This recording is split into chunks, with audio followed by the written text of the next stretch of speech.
Hey, chat. Give me a second so I can create the proper ambiance for this to be live.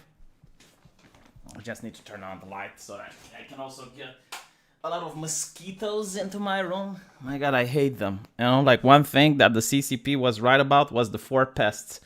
They were wrong about one of those pests, that being the sparrow, but the rat, the fly, and the mosquito, they were spot on. Although I'm pretty sure, like, if you manage to eliminate the mosquito, you're probably going to fuck up some of the balance. Like, I don't know, maybe, like some other species that's actually important, like the bee or something, is going to go extinct as well. Yeah, it's like, it's all interconnected, man. It's all interconnected. You get rid of the sparrow and you create the plague apocalypse. Caused by the locusts. All right, let me just turn the video camera on. The audio video camera. Baboom. Badum tish. Alright. And then I'll drag myself into the corner here. And now we can talk with the chat. A lot of wires going on around here. Apparently they announced a new expansion for Star Wars Knights of the Old Republic. I'm like, what? What? Is it going to be good? I don't know. I'll watch about it. I'll watch it after this live stream. Right, so a lot of salt was over 4th of July, a lot more than usual. Like, this is a little bit interesting. I never heard Americans complain so much about the 4th of July. Is this normal? Like, is this something that's only on Twitter? Because I haven't even seen it on Twitter before. So let me see if I can get a couple of tweets that I saved, where you have people legitimately hating 4th of July. I mean, hating I don't think is the correct term. They're disgusted about America celebrating 4th of July. Okay, I found one. Let me see if I can find another one. Yeah, I found two. Okay, so should I wait for more people to join before I get into this? Apparently it's new, yeah. So it happened in Canada as well. And I believe to a certain degree it's happening in the United Kingdom. Now in the United Kingdom, it's actually worse. Like if this were to happen in the United Kingdom, I definitely think, like if what's happening in the UK would happen in the US, I think there might be violence. Because the people in the US are very protective, especially about war veterans, right? And people who died trying to defend the country. Now, in the UK, there's this celebration called, I believe it's the Red Poppies. And it's about the soldiers that died during World War I. I hope I'm not screwing it up. I hope that is the case. But to me, it was mind-blowing, like seeing leftists complain about that celebration, like wanted it canceled, wanted it removed. And I'm thinking, my God, if you did that in the US, there would have been a lot of people enraged, right? Because you're disrespecting like the memory of the fallen people during a war. That's a big no-no. Like I think that's a line that even in the US leftists won't cross.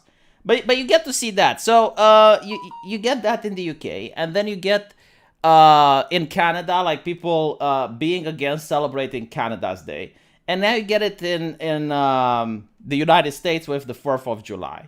Right, and it's getting like really interesting because I bet if you were to complain about the 14th, you know, the celebration that they have, like July 14th or whatever, if you complain about that, you're a racist. But if you complain about 4th of July, that's fine. Orange Man is gone and they're still whining. Yeah, I mean, the motto of the whiny people is there's more work to be done. Always more work to be done. I think Mao wrote in his red book that the purpose is the never-ending revolution. In other words, like they will never be happy. They will never say, okay, we achieved what we wanted to do. This is the perfect country we want to live in. Let's keep it like this. Let's maintain what we accomplished and just normalize things. No, like they will never do that. Like for them, it's always a revolution. Like there's always more work to be done. More work to be done. Which is why like they set some standards that are unreasonable, or like for example, racism, right? How do you quantify racism? Like, which country is more racist? Is the UK or the US?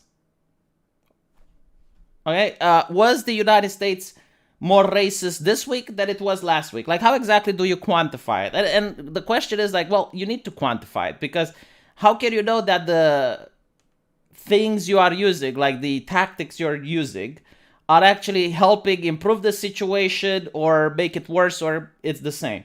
So, for example, let's say you donate $1 billion to an NGO that has the mission to fight racism.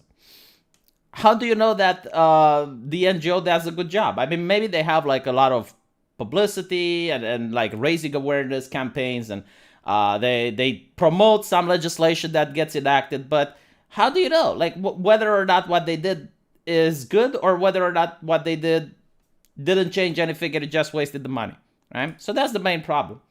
But there's always more work to be done, yes. The United States is more racist now than ever. I don't think ever, but I think it's pretty fucking racist. I mean, I think it might be more racist than the 90s. That's definitely the case. A racist nation doesn't take anyone in, like Japan. That's not true. I mean, Nazi Germany took people in as slave labor. It's kind of funny, like towards the end, yeah, Nazi Germany did take a lot of Poles in and forced them to work in unbearable conditions in factories and whatnot. So, no, it's I think Nazi Germany would have become like China if it won World War II. No talk about racism in Russia, therefore Russia is the least racist. Yeah, so this is another thing. Germany, in my opinion, is a very corrupt nation. But because the media is hand in hand with the government, they don't talk about corruption. I mean, there was like this politician in Germany, which literally had money coming out of him as he leaves the Burgenstadt, I think they call it, right? Like the German parliament. Like he literally had money flowing out of him. No case of corruption there, right? But because the press is more free in my country and everyone talks about corruption, there is the idea that corruption is rampant in Romania. And it's a very interesting tactic. Like, there should be a name for this social experiment. But during communism, it was the party controlled the media. Like, they controlled the newspapers, they controlled the television. And they wouldn't allow any crime to be reported on TV. So if a rape occurred, if a murdering happened, they wouldn't put it on television. Like, television was nonstop happy news. Just happy news. It's like, oh, the communist dictator went into this place at this factory, and the factory wasn't working, but he pointed something here and there, and now the factory is overproducing, right? That was like just happy news 24/7. And people legitimately thought they're safe. So my grandmother would sleep with her door open because like she thought there is no crime. After the communist regime fell and you have independent press, they realized that shocking news sell. Like, people are more willing to buy things that shock them. So they started talking only about crimes. Like, there were entire newspapers that would only talk about, okay, in this city, this woman got raped. In this city, this guy got stabbed. And people thought that the crime levels are just at an all-time high. Like, they thought the world is ending. My grandmother would barricade her door. And the reality was different. The reality was that during communism, because the borders were closed, crime was high. But once communism fell and the borders opened, a lot of criminals went abroad because they could steal more. Like, imagine pickpocketing, right? Like, you're not going to pickpocket a lot in Eastern Europe, but you can pickpocket a lot in Germany because then you're pickpocketing German marks. So, well, euros now. But still, you know, like, you get the idea. And my point is that the crime went down, but because the news was hyper-exaggerating, people thought it's worse. And it's the same with corruption. If no one talks about corruption, people think that the politicians are normal. But if everyone talks about corruption 24/7, people think that the nation is incredibly corrupt. Hey V, please give sauce on that thumbnail. I don't know the sauce myself. Like, I just Googled 4th of July anime girl, and that's what I found. I don't know the artist either. I'm really sorry. But I think you can do a reverse image check. And if you do that, you're going to find out who the author is. If it's a comic book, I'll probably love to buy it. Anyway, right. Let me go through some of the things that I wanted to talk about. So this is the type of people that have appeared after 4th of July, and I've never seen them. Like, I've never seen these messages. You know, you kind of got the feeling that maybe some people don't like the United States, but they were never so outspoken, at least not on Twitter. I don't know if in real life these people exist, but okay. So This year, from what I understand, fireworks were banned in several places in the US. I don't know the reason for it. Maybe, like, this is what I think, okay? I think that in certain progressive cities where people used fireworks against the cops, like in Portland, like in New York, the leftist governors and the leftist lawmakers, they wouldn't just ban fireworks because of public safety, right? Because they want the people who throw fireworks at cops to still vote for them. So what they did is like they found a different reason. And the different reason, I believe, is like pollution or some other shit. You know, it's like, how much do fireworks pollute, really? So fireworks were banned. They also said, oh, it's because COVID, like we don't want people to gather up and blah, blah, blah. As if, you know, you can't watch fireworks from your home. It's such a dumb take. You can throw the fireworks in the middle of the city and everyone around that place is going to see it. I watch fireworks from home almost nonstop. It's just like, the only reason that I think they banned them, like literally the only reason is because people were using them as weapon against the cops. That's my take, you know. I might be wrong, but that's how I view it. So now you have these gentlemen, and it's like, I'm literally so fucking angry right now. I hate the 4th of July. I have called the police on all 4 of my neighbors for using sparkles or fireworks in our neighborhood where it is banned. And luckily the cops told them to stop each time. They know me well because I'm constantly having to call on them. So this is what we like to call in Romania the lawsuit man. You know, it's I suppose you can say like a mental pathology where, you know, like in high school you have the tattletale, like teacher. Well, these are the people that keep writing their name on a piece of paper, writing complaints. Fireworks and gun smoke is a literal call to white supremacy and intimidation technique to BIPOC. So you already have like these deranged individuals that are now being empowered by a deranged ideology. And this is like the byproduct, you know. This is like, my opinion is that if people were aware of him, the house pricing for his neighborhood would plummet. Like the price of real estate in that area. If I knew that I want to move in and this individual is next to me, fuck him. Like let him live alone. Let him live alone. I'm not buying a house in that area. No, sir, Jose. Like there is no way you can convince me to purchase a house. The first thing that I ask when I want to move is like who the neighbors are. You know, and then they're probably complaining. It's like, oh, so white people are racist. You don't want to move next to BIPOC. No, it's like, I've got no problem with the alphabet people. What I do have a problem is with tattletales that will call the cops if you want to throw a firework on 4th of July. Okay, like that is my problem. Fuck me. All mainstream media in Canada take dollars from Justin Trudeau. Yeah, I heard that. I think in New Zealand as well. Like I don't know how it's legal, but like left-leaning people find a loophole every time. Because of COVID, like the leftist party promised the press bailouts. You know, because like everyone was losing money during the pandemic, so they promised the press bailouts. Like, how the fuck is that legal? You know, they promised them before election. In other words, make sure we win, wink, wink, and then there's something nice for you. If fireworks was a stealthy intimidation tactic against minorities, I should have known, says the far right. They are not. No, think about it this way. I mean, this ideology is so... The reason this ideology is pervasive, right? Like, the reason this... You don't see people on the far left calling this out. Like, I don't think I will see Vosh. Or, well, maybe Vosh would, I don't know. But, like, you wouldn't see someone like Vadim Nyquist. Or like all these people that every time a right-winger says something dumb, they take that and they show it and they mock it. They would never mock people on the left for saying this. Like, even people who are into critical race theory, they know that, look, like, fireworks are not intimidating people of color, okay? Like, that's not the case. There are fireworks in China. There are fireworks in Zimbabwe. Like, non-white governments in nations where it's...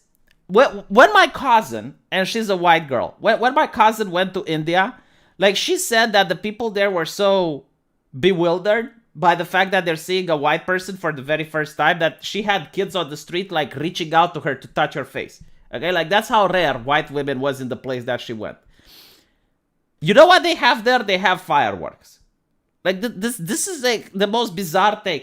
But people aren't going to mock this if they're on the left. Like, people on the left, they do not talk against this because that's how the ideology works. You can say the most bad shit is saying things. Like, it's literally that meme where you can have like a pack of cards and it's like, today, white people are responsible for fireworks. You know, it allows them, as long as you say something negative about America or about capitalism or about Europeans, it's allowed.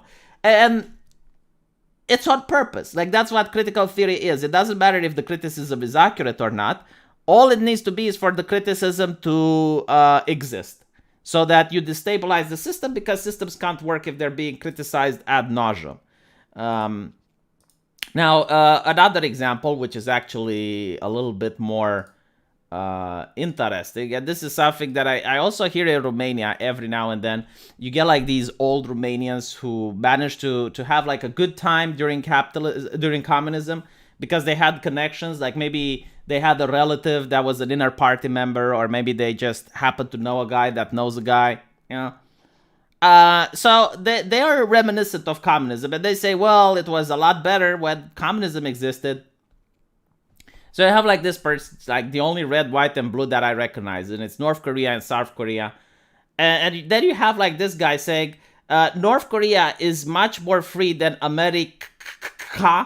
The fact they constantly try to convince us otherwise prove my point more. So this is like that dumb take where you see like a very insulting feminist article, right? Like, it's very insulting and mean-spirited towards men.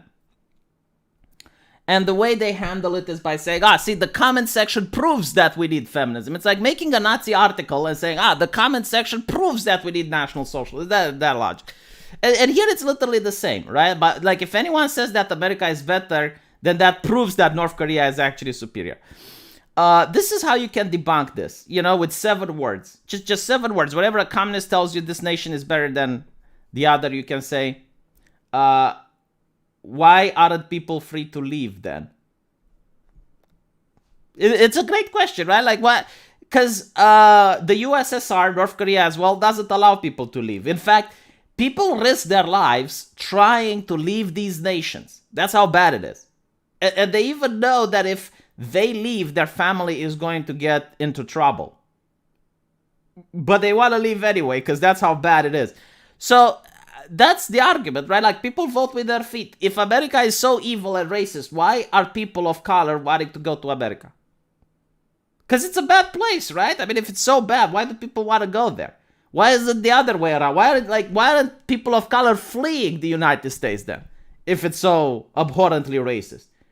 Like, why isn't Mexico building the wall to prevent all the Americans of color trying to run away? But like, you do have that in America. Like, I'm willing to bet that if you were to look at democratic states, you'd probably see people fleeing away from them. Because people who have the means don't want to stay in a place where they have no future. They don't want to be oppressed. Surprise, surprise. They don't want. So you would have people moving away from places that are bad. Like, this is the most objective way you can tell if a nation is good or not. Do people want to live there? Yes or no? Are people moving away or are people coming in? That is the only factor. There is no other factor that I give a shit about. And if people want to go in, then it means that's a good nation. If people are living and are fleeing, it's a bad nation. There is no other factor that can tell you about the quality of life of a place. When I was a kid, we recognized that sanctimonious and critical people were toxic and were ridiculed. Well, at least, it depends. Like, you did have, like, the sanctimonious religious people back then. And I agree, like, they were ridiculed and people would criticize them. But criticizing isn't necessarily a bad thing. Like, there is a difference between a person offering constructive criticism, and usually, like, they would suggest how things can improve. And then you have, like, the people that offer mean-spirited criticism with no way of improving. Because if they say, well, America, it's a Cuban flag, my bad. My argument still stands, by the way. If they were to say that America is racist because of its past, right? Like, America has racist roots, and because of that, it's racist today. Well, then critical race theory has roots in America, which has roots in a racist past. So even critical race theory is rooted in racism. Using the same argument, using the same logic. Lots of immigrants in my town, and they have been setting off fireworks, not just on the 4th, but every day because they love the United States that much. Man, I would love the United States if I could move there. Like, honestly, I would move into the United States in a heartbeat. The only problem is, like, I wouldn't have money to do so. And you know, I got a lot of friends and family here, and I don't want to abandon them. But yeah, I mean, if I were to choose, like, if I would have the opportunity, I would definitely move to the United States. Probably in a southern state as well, because I hate winters. Like, I legitimately despise winter. You guys don't know what it's like to live in minus 20 degrees Celsius. The price for heating as well is very fucked up. Yeah, I would probably move to US. I think like a southern state. I don't know if I would move to Texas because a lot of people from California now are moving there. But I would probably move to like the most radical Christian state ever. Like if you have a state where if you don't go to Sunday church, people look at you in a weird way, that's probably where I would move. USA is failing. Why would you go there? No, I don't think USA is failing. I mean, I think it's getting worse than it used to be, but it's on a state-by-state basis. Like, some states are doing good. Other states, not so much. And it also matters, like, what you're comparing it to. I mean, from Eastern Europe, it would be a major advantage to be in America. Like, it would be a step up. Even, like, from Romania to... Okay, maybe not California. Like, California is definitely, in my opinion, from what I saw, either you're, like, obscenely wealthy, and then California might be a great place.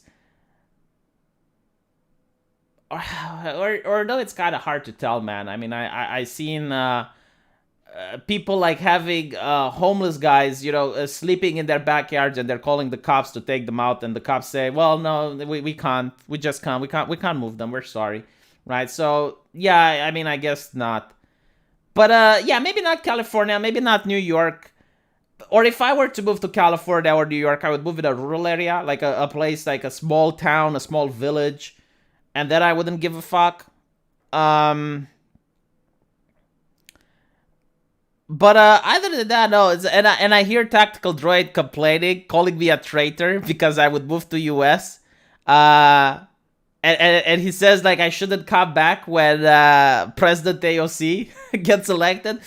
Well, even with President AOC, I wouldn't mind. Like, if you correctly pick your state and you correctly go to a place where it's more difficult to fuck because there's like a lot of other right-wingers there with the American spirit. Yeah, I wouldn't care. Small town USA is pretty decent. Yeah, exactly what people are saying. The south to the middle west of Texas is humid as fuck.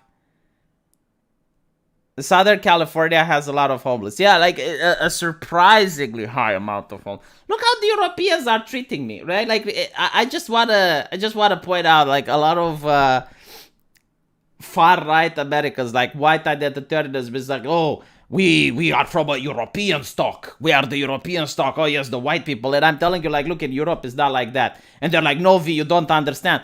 Motherfucker, look here. Okay, I'll help you understand, all right? Like, I'm talking about going to America, and look how fellow Romanians call me. Look at this shit.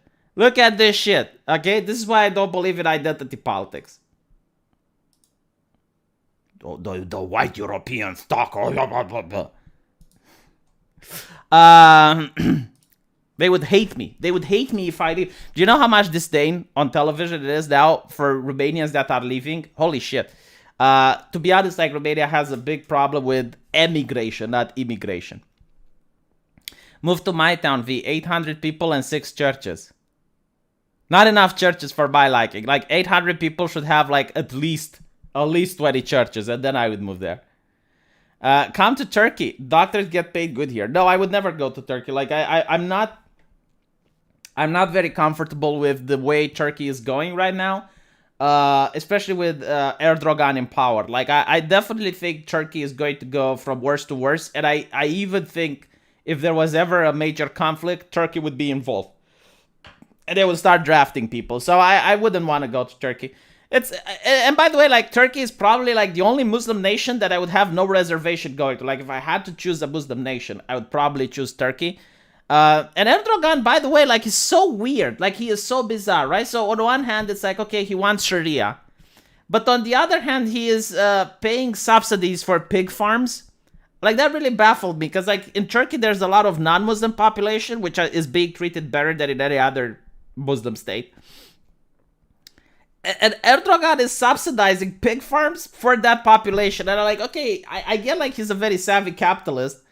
But, like, why? Like, why is it going around? It's like, okay, yeah, we want Sharia, but, like, at the same time, here's some money for the pig farmers. And if I'm not mistaken, actually, like, his government, like, he first went against pig farms, like, he banned it, and then he subsidized it. I mean, the pig farmers must be so fucking confused right now.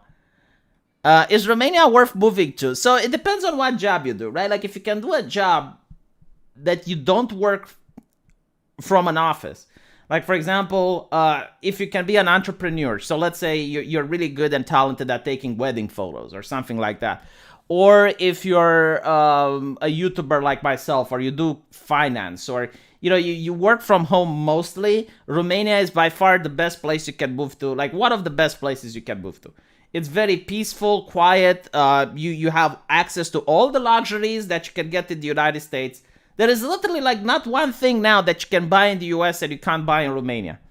And on top of that, you get, like, free healthcare. Like, the healthcare is really good here. If you can't get it in the public sector, then you can get it in the private, that is very cheap. Everything is very cheap here, right? Like, the service industry is incredibly cheap. So yeah, I would highly recommend that you move to Romania if you're the type of person that can work from home, right? If you're an IT guy that maybe, like, you already have contracts with other companies and you don't have to find work here. If you need to find work here, you're fucked, okay? Like, that is the biggest problem with Romania. Like, the wages here are really bad. But other than that, no, you should come here. And the best deal that you can do is actually to come here, study at the university, and then use that diploma to travel abroad. Like, that would be an excellent deal. Promote your other channel and your alternative media accounts more. Sticks, X, and Hammer is always promoting his other channel. I'm always promoting my other channel. What are you talking about? Like, there's a link into the description. The super chat started flashing, so here's some good old-fashioned eBay money. I love the shtick of the e-begging you used to do at V Livestream. Thank you, Donkey. Like, here's the problem with e-begging, right? Because I actually got, like, a couple of people in This Week is Stupid. Because I'm e-begging a lot. You know, like, on This Week is Stupid, I insert the thing where I ask for money. And I got, like, some people saying that they're really tired of this and they don't like my channel because I e-beg. Okay. I could just get a sponsor. Like, I could get a sponsor. I could go to some company that sells watches or something, and I'll tell them, hey, give me like $500 for 10 ads or some shit. And they would probably do it, and I would make more money. And then instead of e-begging, I would just show you, hey, buy this watch. I just don't like it. I don't like doing that. You know? And for some reason, that would be viewed far more acceptable. I would even make more money. Because you not only get the super chats that are normally coming, but you also get I just don't get it. But, like, some people don't like it when I e-beg. It's so bizarre. Again, like, if the exact same people would say, would see a commercial from me, like, I would actually go around and I would have sponsored content, they would probably not care. But I think, like, sponsored content is a lot more annoying than I actually, you know, like, just remind people, hey, you know, like, I'm making money from donations. Like, if you guys like the channel, then please donate, and I would appreciate that. I mean, it takes, like, I don't know, like 10 or 20 seconds for me to say that versus, like, some sponsored content, they actually ask 1 or 2 minutes. I've been approached several times by companies wanting to give them sponsored content. I've been approached by VPNs. I've been approached by a watch company. I've been approached by some video game companies. I've been approached by Raid Shadow Legends. Like, and I said no to all of them, even though I would have made more money. I don't feel like it's a good thing. I don't, it just doesn't feel right by me. You know, I would have to be incredibly financially desperate to accept that deal. Many people have the grifter scared. They think you are insincere because you are doing this as a job. Yeah, I mean, probably. I don't know. I guess, you know, like, people would. But I think it's obvious what I'm doing, right? I mean, if I wasn't getting the money that I'm getting, I would still do this as a job because I love it. But I would not release a video a day. I would not make 3 videos a day. I would not make a live stream a day. I mean, it's basically like I'm doing more, you know, because I would have to get a real job, as they call a real job, and I would have less time for this. That's why it's not. Otherwise, if I would still get money, you know, from other sources, I would still do this every day. Yeah, OnlyFans link. Man, like, I can't get the gazebo. Like, here's the problem. I would advise everyone to do what I'm doing. Don't build shit now. Like, the price of wood has doubled. The price of metal has doubled. Like, a gazebo would now be twice as expensive than before. So, I'm not building a gazebo. Not anytime soon. Maybe in the far distant future I will. But right now, don't sell your house. Don't build shit. Okay, that's my advice. Buy thing though. Like if you can buy something that you can sell later, now's the time. Especially doing it with a loan. So you get like a loan, long term. Do I need to mention that I'm not an economist or something? That's just what I would do. In fact, that's what I did. You get a loan, you buy something. You need to make sure that the loan is fixed so it doesn't raise. Like my loan is fixed for the next 5 years. And then once inflation hits, you can repay the loan a lot easier. You're telling me we were supposed to start building our house this summer. Yeah, I mean, it's really bad. You know, what I did is like I got a loan for this house for $90,000, right? 90,000 euros, I think. So it would be like $110,000, I guess. And by now, from what I get, like another neighbor purchased a house exactly the same like mine. He paid 160,000 euros. Like the price almost doubled. And it's literally the same house, you know? So now if I sell, I could sell it double. I could sell it double and I would pay this one and I would have money to buy another one. It's just that I don't need the money. So, you know, but I think I made the smart decision. Smartest decision of my life. If I manage to pay the banks. If I don't manage to pay the banks, then worst decision of my life. But the way things are going right now, I'm feeling... I guess is the only time that I can say, yeah, like this is the best thing that I have ever done. Every time I see a gazebo, I roll for initiative. I saw that picture, I guess. Grow some trees in your yard, then harvest them. I have no idea how to do that. Oh, and like another thing that I did, another thing that I did, which is really smart, is that I focused on buying a lot of furniture in the beginning. Like everyone was telling me, no. All the money you make, like literally all the money you make, just send them to the bank. Like send everything to the bank. And I was like, no, I'm buying furniture first. Like I'm buying furniture first. First, I want the house to be entirely furnished. Then I'm sending it to the bank. And now after I finish buying the furniture, I'm looking at some furniture that I bought. So for example, let's say a bed that costs, how much did the bed cost? Let me put it in dollars. Yeah, I think the bed was around $500 with the mattress. Now the same bed, $500 that I bought, now it's $1,100 from literally the same place, exactly the same bed. And I'm thinking, like, my God, like, can you imagine, like, all the furniture if I would have bought it later?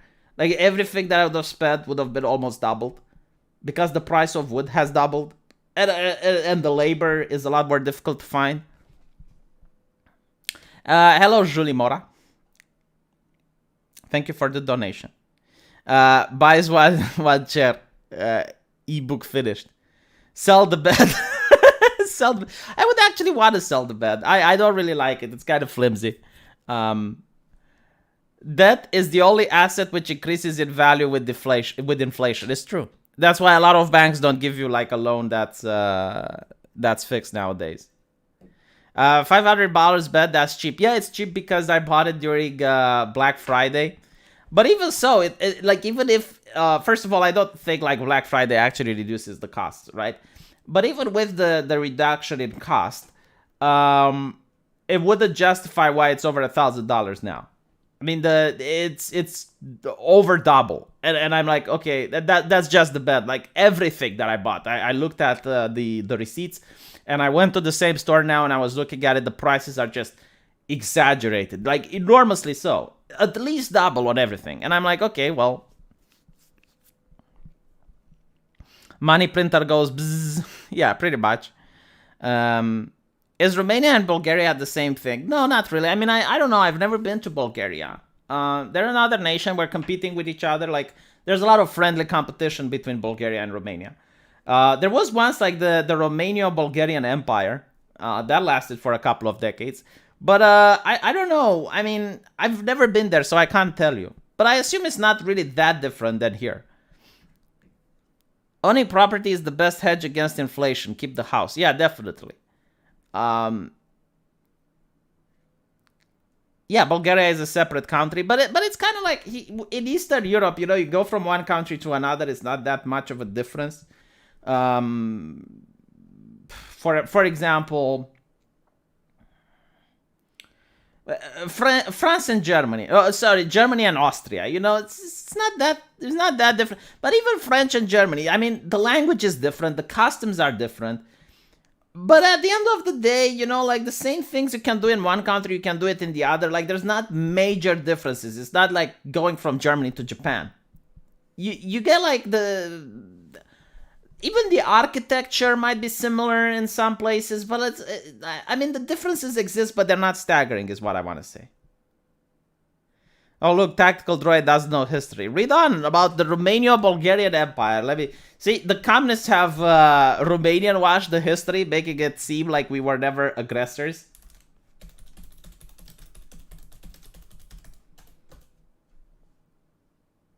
Let me see. I think it's called the Second Bulgarian Empire in the United States. In English, sorry. Here we go. The Vlaho-Bulgarian Empire, it was called.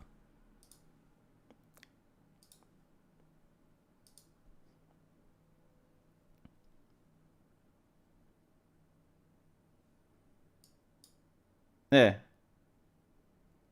I mean, it wasn't too bad, you know, not too good, not too bad. I think it was bigger than the big Romania. Yeah. You get the entire Wallachia, and then you get Bulgaria. So the Vlaho-Bulgarian Empire. It lasted for a couple of years. I think it was in the 1100s, like early medieval empire, medieval time period. The Romanian principates were aggressors in a lot of wars. It's just that the communists didn't like that, so. Yeah, Bulgaria was allowed to have two empires, yes. Did it fight in the Finno-Korean hyperwar? No, it didn't. But there's like, you know, this idea that Romanians come from Dacians and Romans, like that's also kind of because yeah, I mean there were Dacians and Romans that got together, but when Burebista started conquering Dacia, he also conquered some Greek colonies, and like I mean there were a lot of minorities in Dacia that weren't Dacian, and after that you also have like during the I guess like the unification of Great Romania. You also had like a lot of minorities that didn't speak Romanian, and they were completely ignored, which is why like, oh, Romania is now a national language. Yeah, but you had like a lot of Tatars that settled and a lot of other people that didn't speak Romanian.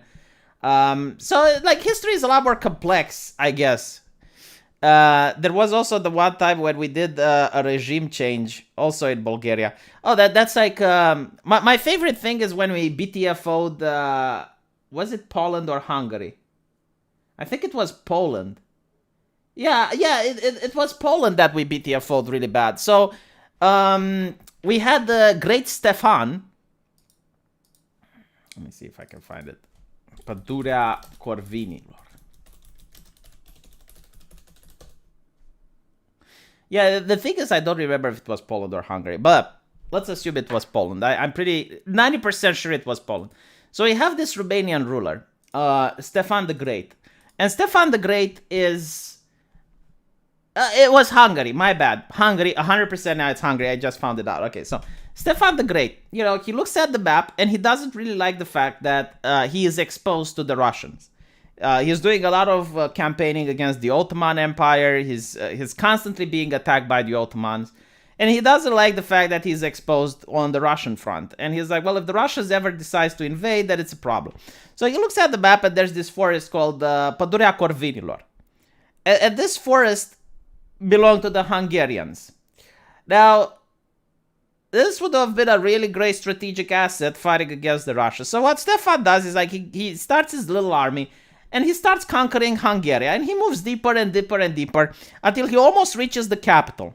Now, at the point, a lot of hussars from the Hungarians defect to Romania, which is why we actually have like an entire city called Hush.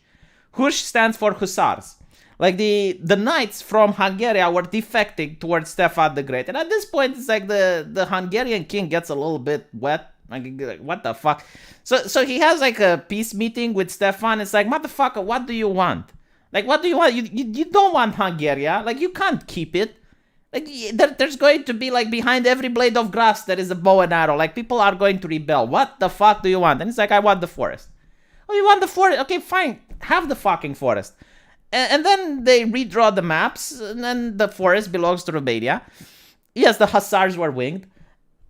But, like, this is something that the communists in Romania don't talk about. Because, like, they wanted to create the mythos that Romania was always doing defensive wars. We never did...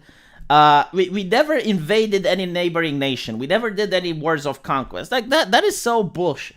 Like, Romania is just like any other people on Earth. Whenever we had the opportunity, whenever we realized that we're better militarily prepared than our neighbors, we attacked.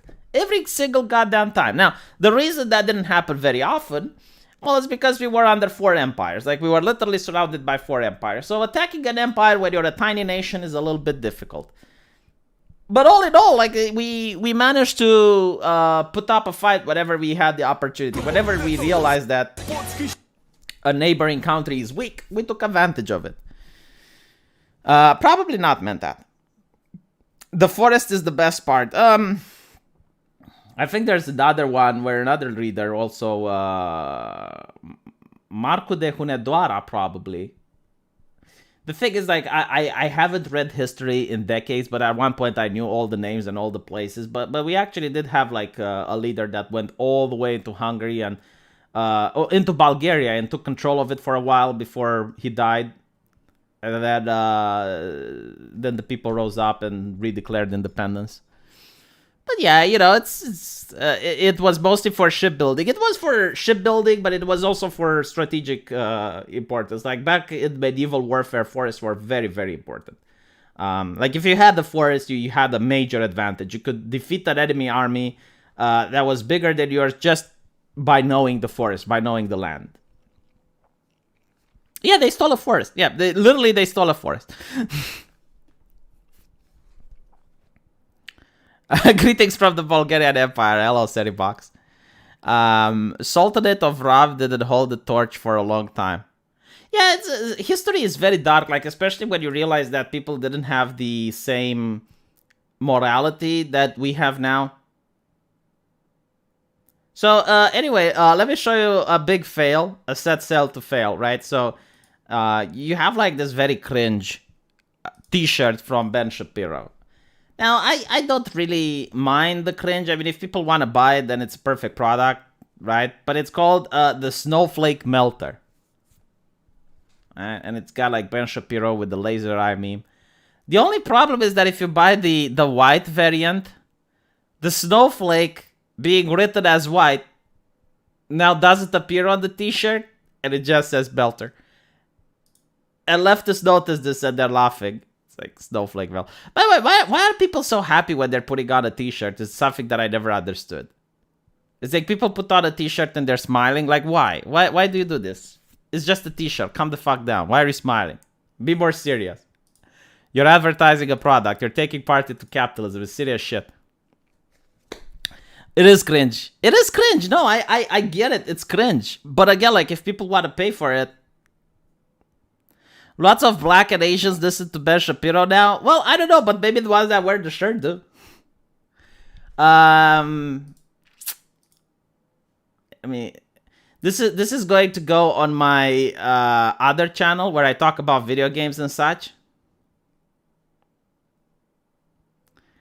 There is now a forum in Japan, and the Japanese people are complaining about Western video games.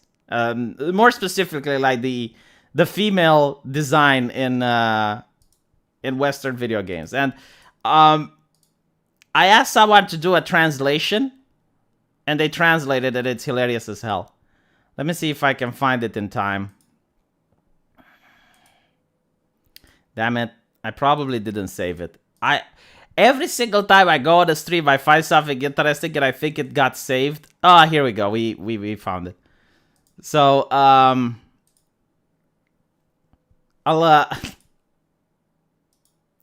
it's on a Japanese forum. And they're literally showing, like, this is how the West draws women. It's too terrible that it's funny, lol. By the way, like, a lot of people, this is something that really bothers. Like, a lot of people say that they have no problem with Alloy's visual design, okay? The only reason you have no problem with Alloy's visual design is because these are the other women, I think, and by comparison, like, she looks kind of normal. And even if you were to manage to make the point that Alloy looks good, okay, I guess... But if she were to look like this guy designed her, it would probably look better. But not only that, like, I'll show you the problem that I have with Alloy. This is how the actress who plays Alloy looks like. This is who plays Alloy. This is the actress that did the motion capture for her. So if you tell me that this is good, then you have to understand that the developer conscientiously changed the way the actress looks like. Why? Why did he do that? Why was the purpose? Like, the actual actress... Why did they use this? Why did they use this face? Why did they shrink her breasts? Why did they square her jaw? What is the point? Now, the point is that according to an interview, the developer said that the way the actress looked didn't seem heroic enough for him. Like, it didn't seem like she could climb rocks and stuff. Like, according to him, is the type of person that would break in tears if she broke a nail. That's what the developer said in an interview, right? So it's not my words, it's his. And then you look at, you know, how she looked in 2017 and you compare it with 2021. Some people say, well, you know, like, this is just a bad picture or a bad take, or... I don't know. Like, I think if you run a survey or a poll, more people would like this. And then there's a Japanese person. And had, like, this design for Alloy, where she looks a lot more girly, more feminine. Well, yeah, I mean, do you not think that this looks better? I'm just saying, it's fan disservice. It's like, if you ask what the fan wants, if you make a survey with people who play the game, and Steam can definitely do that. Like, nowadays, all games are online, you can definitely do that. You can just ask the people while they're playing, hey, what do you think? Is this better or this better? I think most of the fans would have liked the original actress. Like, they would say, just motion cap the original actress. What are you doing? Yeah, but now, Shatan, I told you this for the 4th or 5th time, but, like, I get people that still tell me, no, like, there's nothing wrong with her. It's like, no, I don't think that is the case. To be fair, ladies are not intimidating. Okay, yeah, let me show you something else with ladies are not intimidating. Welcome back. I'm sorry, it was just a little internet hiccup. The idea that women are not intimidating is is going to get debunked soon. Sorry about this. Let me just see where I can find. Oh, yeah, here we go. Right. Tactical droid. I am willing to believe. Right. So this is a cosplay of Jade from Mortal Kombat. I am willing to bet that if this lady was at a bar, you wouldn't be able to make eye contact. Like, you would not be able to go up to her and ask for drinks. I got, like, this feeling that you would not be able to go and start a conversation with her, right? And I can show you other ladies and other cosplays that I kind of get the vibe that you would not be able to even make eye contact if they talk to you. Not even, like, go over there. Like, if they come over there and talk to one of your friends, you'd be like...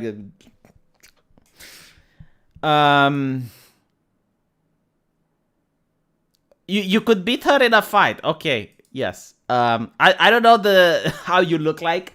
But to be honest, like, I have seen another macho man saying that he could get in a fight with an MMA lady.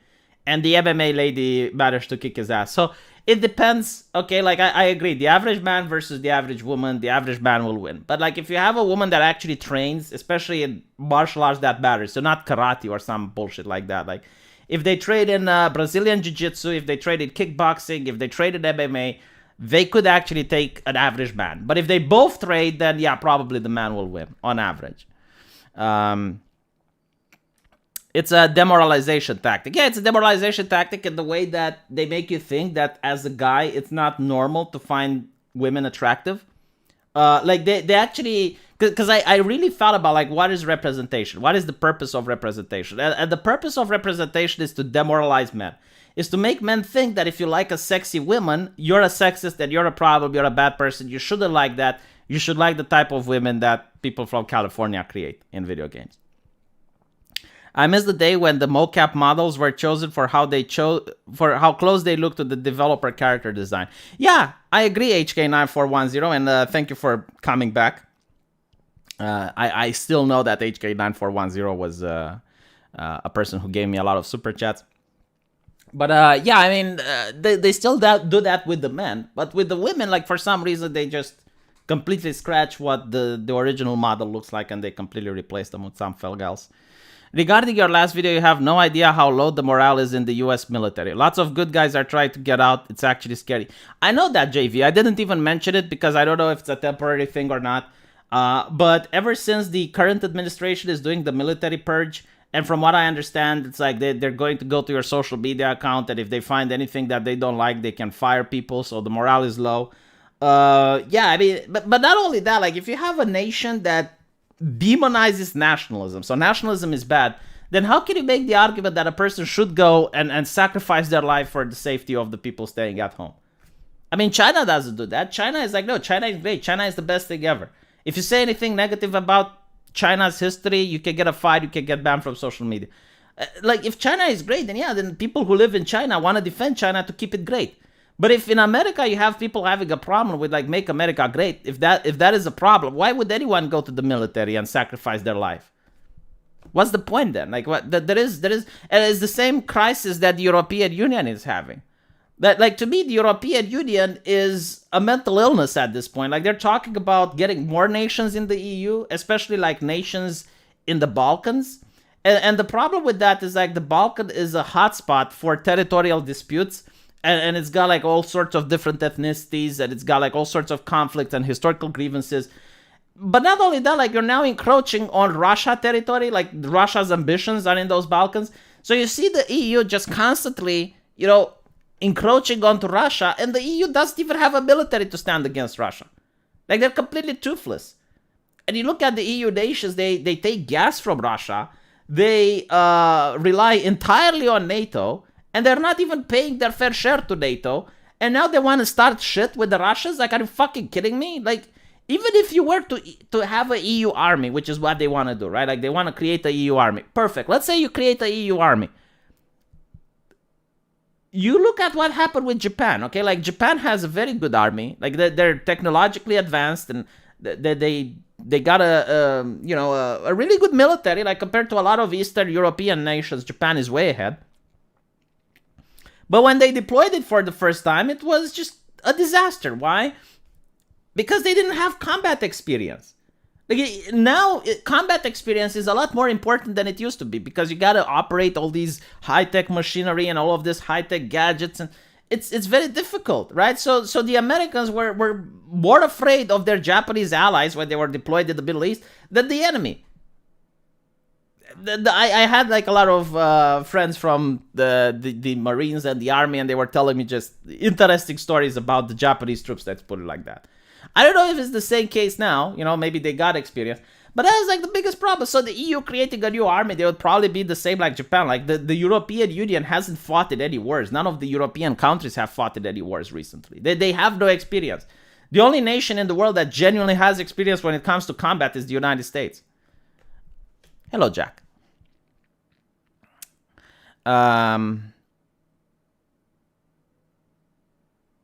Like any other association, it becomes an association of self-interest. You stay there because there are personal opportunities, but you leave at the first sign of danger. No, I don't think that's the case. I mean, it really depends. Like, international politics isn't like that. International politics is really about your word.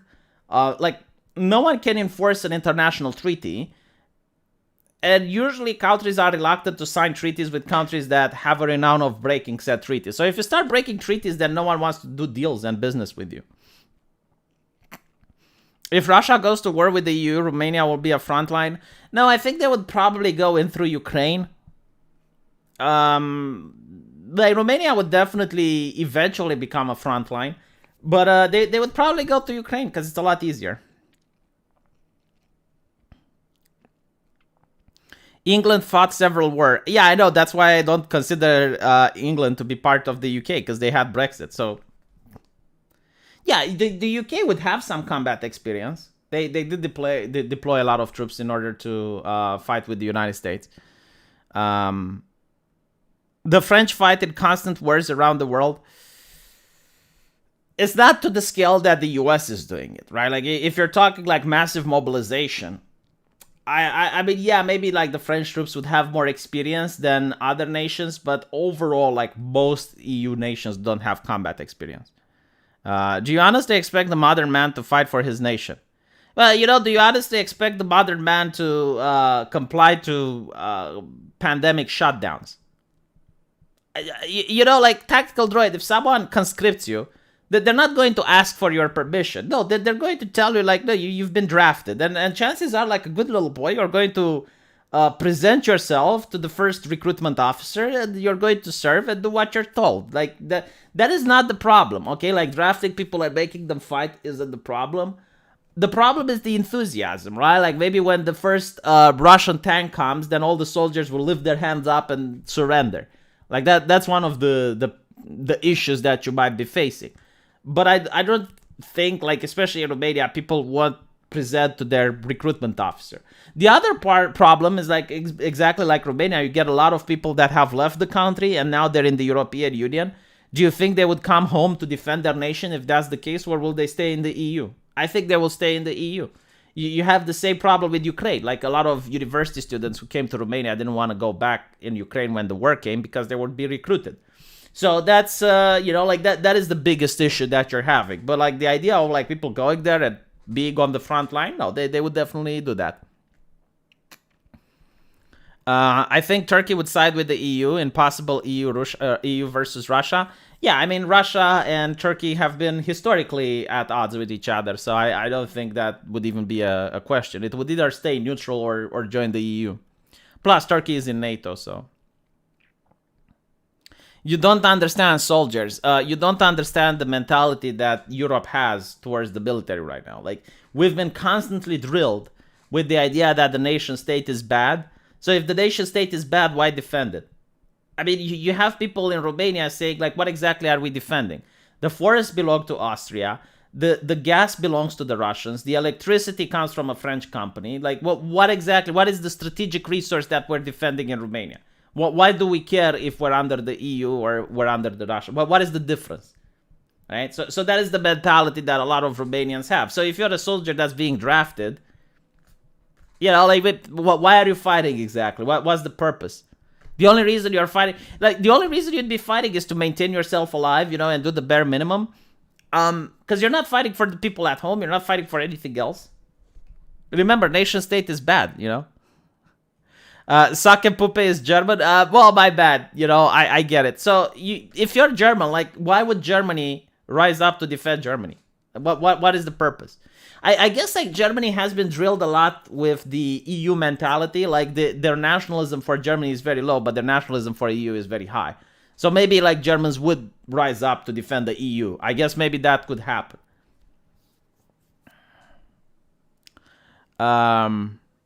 Fight for globalists. Yeah, like, fight for the European Union, I guess.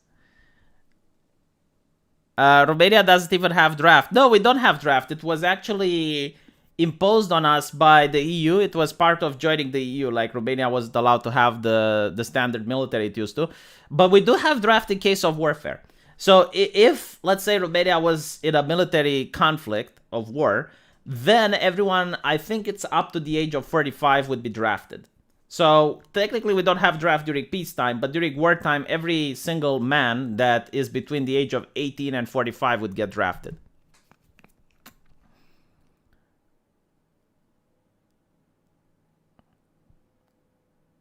I don't rise up for Germany or the EU. I fight to protect my people. But yeah, like in Romania, the question is like, protect them from what? Like, how would it be different under new management is the question? Because like right now, like in Germany, you still have German companies, right? But in Romania, we don't have Romanian companies. We don't have Romanian corporations. So like, how would life be that different under new management is the question. Don't worry about the draft in Romania. They were always very fast to draft people. Yeah, that... anyway, right. Thank you guys for watching this. It's been an hour. I'm going to work on the video on my secondary channel. Thanks a lot for the super chats. Interesting talk, Suck and Pupe. And let me know what you guys think in the main comment section. I won't be deleting this. The EU is Germany with Soviet characteristics and Western-style corporal fascism. Yeah, I agree, a man of culture. That's literally how Romanians see it. The ones that look into it, at least. The ones that don't look into it, they think is the epitome of capitalism and freedom. And human rights. All human rights stem from the European Union. Okay, thank you for watching, and I'll see you guys.